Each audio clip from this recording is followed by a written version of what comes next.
Sizga yoqqanini ko'ryapman yoki aniqrog'i Amerika provinsiyalari haqidagi videolar sizga yoqdi. Xo'sh, men uchun ish faoliyatim so'nggi paytlarda rivojlanib bormoqda. Shuning uchun men hali ham mashina haydab kelaman. Amazon. Xo'sh, men yuk mashinasida qo'shimcha ish uchun ish beruvchi qidirayotganim aniq. Lekin bu holatda ham mening barcha ishlarim davom etmoqda. Xo'sh, Amazonda ham shunday. Va ko'pincha bu shahar tashqarisidagi ish yoki Amerika provinsiyasida.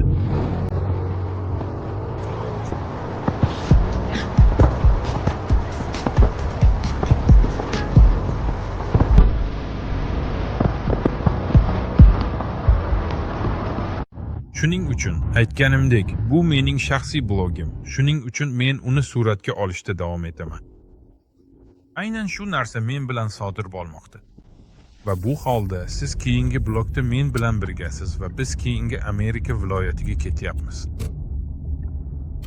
Va bugun siz ob-havoni ko'rasiz. Albatta, odatdagidek sirli kulrang va aytish mumkinki, bu Sankt-Peterburgni eslatadi.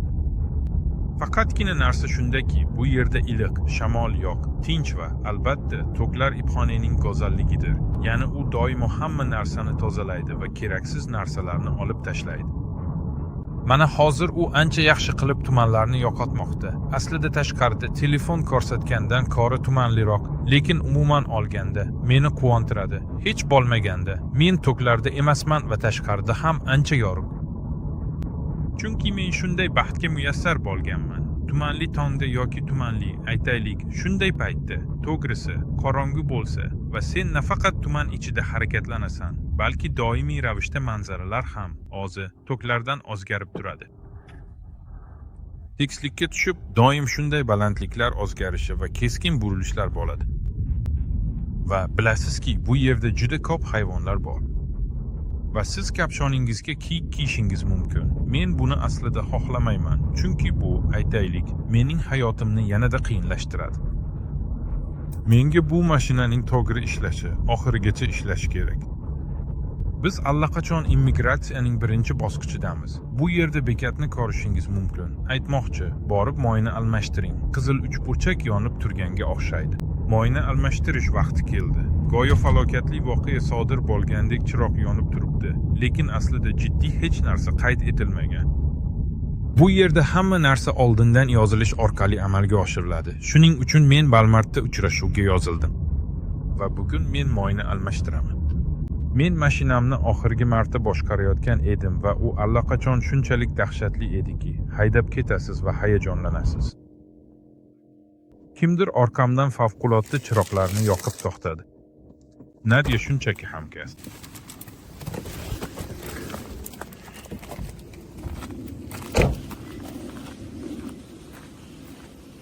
Ha, to'g'ri. Qiziga shundaki, bitta uyga bir nechta posilkani turli kishilar keltirishi mumkin.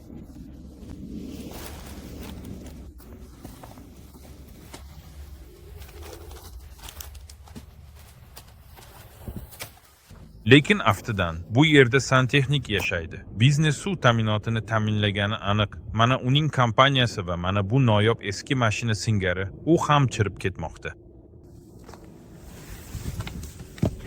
Odatdagidek, ular qiziqarli va murakkab.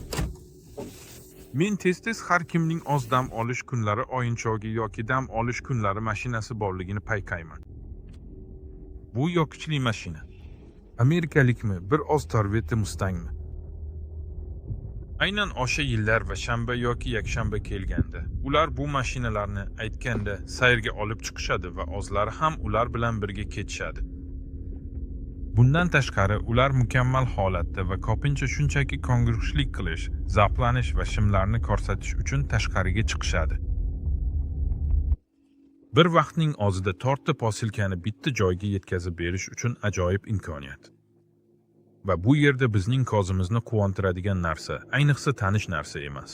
Va ayniqsa men uchun bu yerda yashab, sayohat qilganimdan beri deyarli har qanday uyda va istalgan hududda kamerani olib yurishim mumkin. Va bu qiziqarli bo'ladi.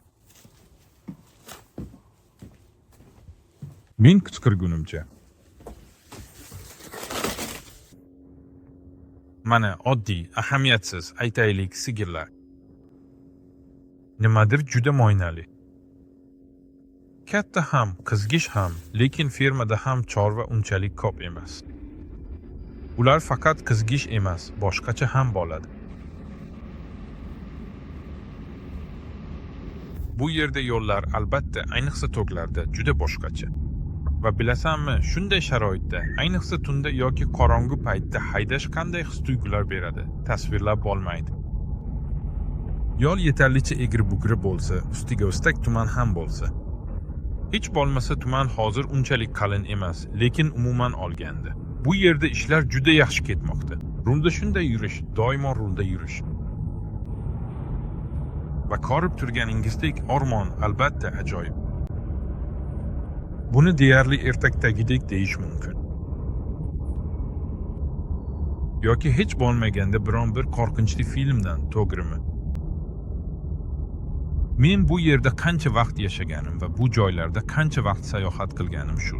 Bo'ldi, men bunga qoniqolmayapman. Nega chiroqni yoqmaysan? Yaramas. Va shuning uchun men aytaman, qorong'i bo'lganda, ayniqsa men u yerga qandaydir yo'l bilan yetib bordim. Men ham shunga o'xshash joylarda mashina haydab ketayotgan edim. Qorong'i edi. Kuchli yomg'ir yog'ayotgan edi. Kimdir panjara ichiga kirib ketdi. Qanday burilish? Ha, kuchli yomg'ir yog'ayotgan edi va qalin tuman ham bor edi. Va men sizga aytmoqchimanki, bunday vaqtda va bunday sharoitda mashina haydash ajoyib tuyg'u. Albatta, agar men hozir bu yerda yaxshi sport mashinasida bo'lganimda, shunday zavqlanishni istardim. Buni bu yerga qo'yish juda yoqimli. Asosiysi buni ehtiyotkorlik bilan bajarish.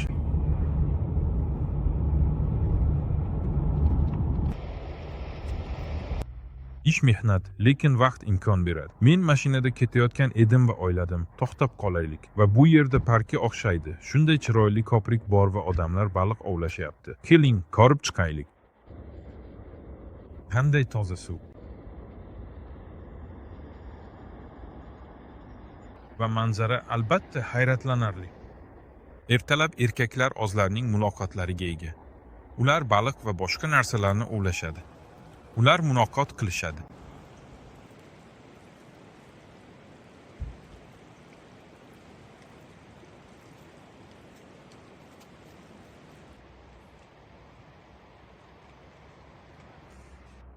Bu kulgili. Bog'da qutqaruv nimchalari osilgan. Men tushunganimdek, bular qutqaruv nimchalari. Aynan shu yerda ustunda. Ko'rinishidan kimdir chokib ketayotgan bo'lsa, bu qutqaruv nimchasi ularga tashlanib qo'yilishi kerak.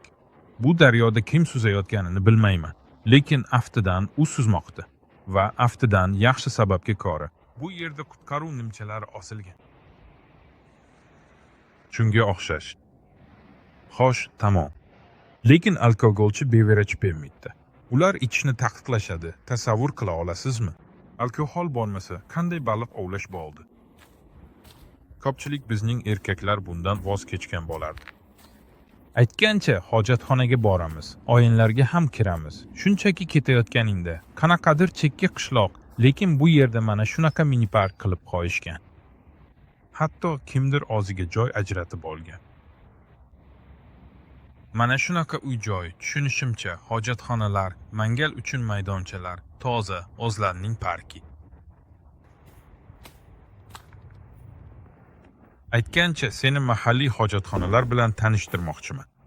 Mana, ko'ryapsanmi, men kirdim, biroz iz qoldirdim, lekin umuman olganda toza. Hatto ko'ryapsanmi, suyuqlik ham bor. Albatta buni biron bir yaramas yozgan, lekin umuman olganda bu yerda yoqimli hid bor, chunki ular u yerga quyib yuborgan narsalardan.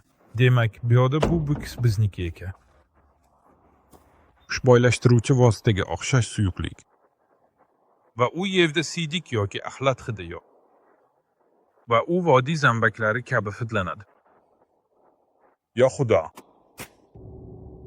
Va chiqish joyida mana shunday belgi bor. Bumingiz kuzatayotgandek haydang. Xulosa qilib aytganda, go'yo buvingiz sizga gamxo'rlik qilayotgandek harakat qiling. Xo'sh, ular bu yerda nima deyishadi? Xavfsiz haydang. Xavfsiz haydang. Yakunida yakunlab umuman biz marshrutimizga qaytamiz va posilkalarni yetkazib beramiz. Amerikaliklar. Men bu yerga haydab yetib keldim, lekin yaxshi. Bu uyning egasi menga sizga ko'rsatmaydigan kod qoldirdi. Mana, hozircha lososga qarang. Qarang, biz uchun darvozalar ochiladi va biz hashamat va boylik dunyosiga kiramiz. Meni nima kutayotganini bilmayman. Xo'sh, mushuk ketdi. Demak, biz ichkariga kirishimiz mumkin. Demak, ular bizni otmaydi. Sizni shu taranglashtiradi. Firmasi bor. Yaxshilik kamsitishdir. Erkak yaxshi yashaydi. Va eng qizigi shundaki, uning yog'ochi juda ko'p, chunki men bu yerda yog'ochni kamdan kam ko'raman. Lekin uy ajoyib va aynan o'sha yerda. Bundan tashqari men Sashka uchun borgan daryoda barcha eshiklar ochiq. Daryo ajoyib shovqin chiqaryapti, quloq soling. Xo'sh, bu shunchaki ertak, umuman hayot emas, balki ertak. Uning u yerda pechkasi bor. Siz ajoyib tarzda o'tirishingiz mumkin. Aslida bu mening orzum. Hamma million topish haqida gapiradi, lekin odatda yashash ajoyib.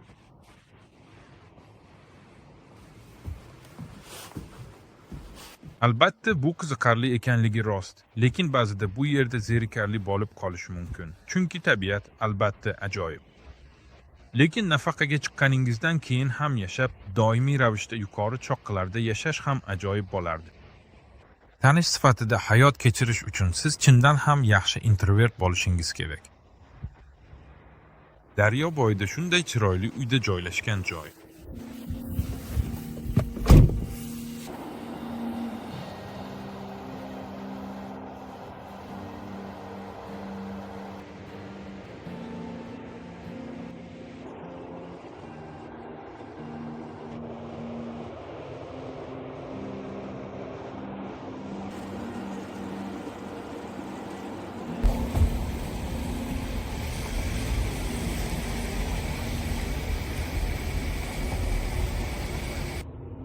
Bu mening yangi uyim. Rustik. Ha, yo'q, qarang, bu qiziqarli mavzu. Ular ko'p narsani uddalashadi. Mana sotuvga qo'yilgan gullar. Yoki bu holda moyaklar. Endi tuxum yo'q, lekin bu yerda taxminan aytganda rasmlar. Qishloq oshxonasi. Masalan, biz buni qadrlaymiz. Kartonlardan foydalaning. Masalan, bizdan foydalanganingiz uchun tashakkur. Ishlatilgan tovuq kabi. Mana bu konteynerlar. Freeway chicken har biri $7 ga qisqaroq.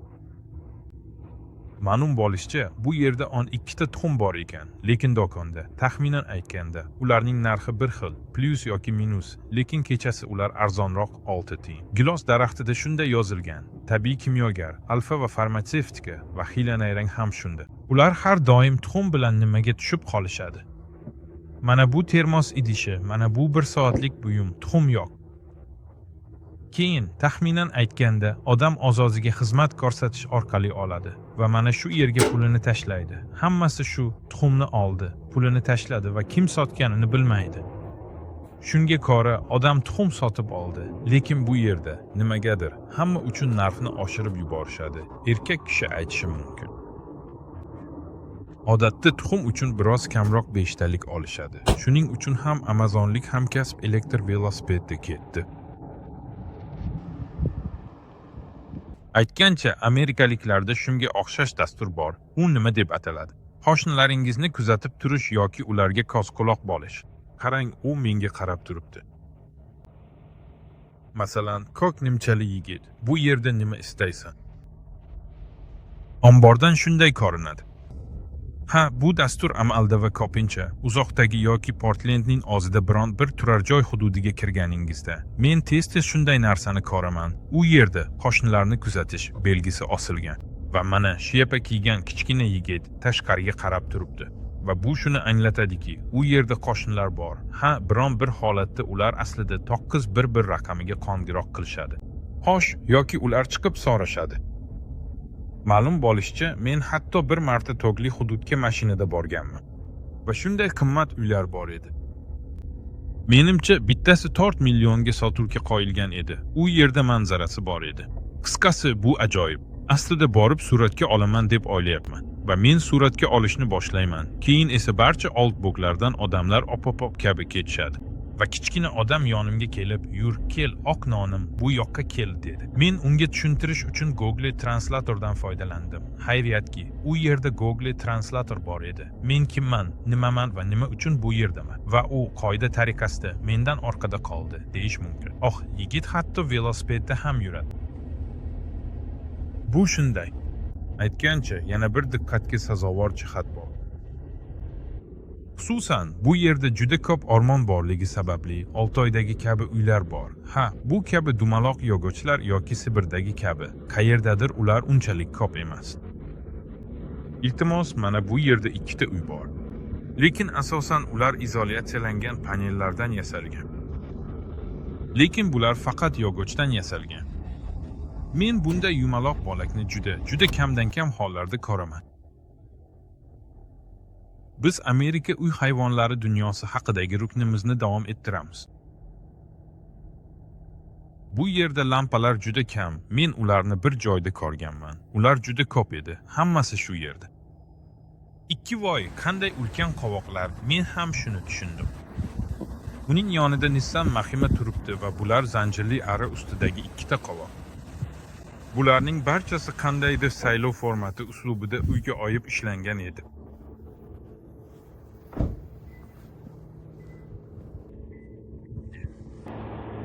Kolxozchilar mavsumga tayyorgarlik ko'rishmoqda. Ularning shunday mashinasi bor va men tushunganimdek, u yangi sug'orish quvurini ko'mib tashlaydi. Va ular uni butun dalaga ekishadi.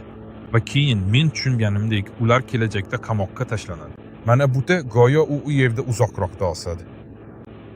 Va bu yerda ular hatto sug'orish uchun butun bir suv omboriga, ya'ni ko'lga ega. Mavsumga tayyorgarlik ko'rilmoqda.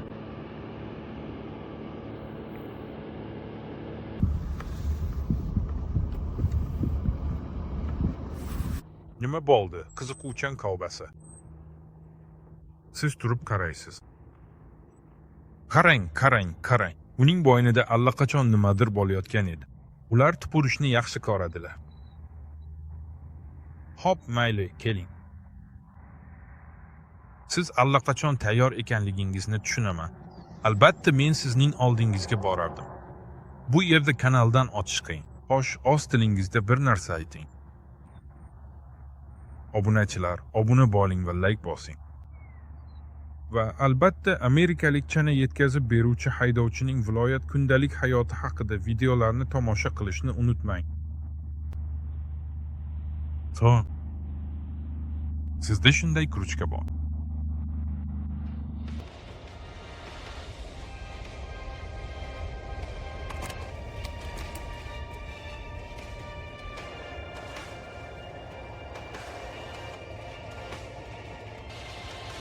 Uysiz odam, ijodkorlik. Lekin hech bo'lmaganda endi u shunchaki u yerda turishning o'rniga pul topishi mumkin. Ayiq belgisi.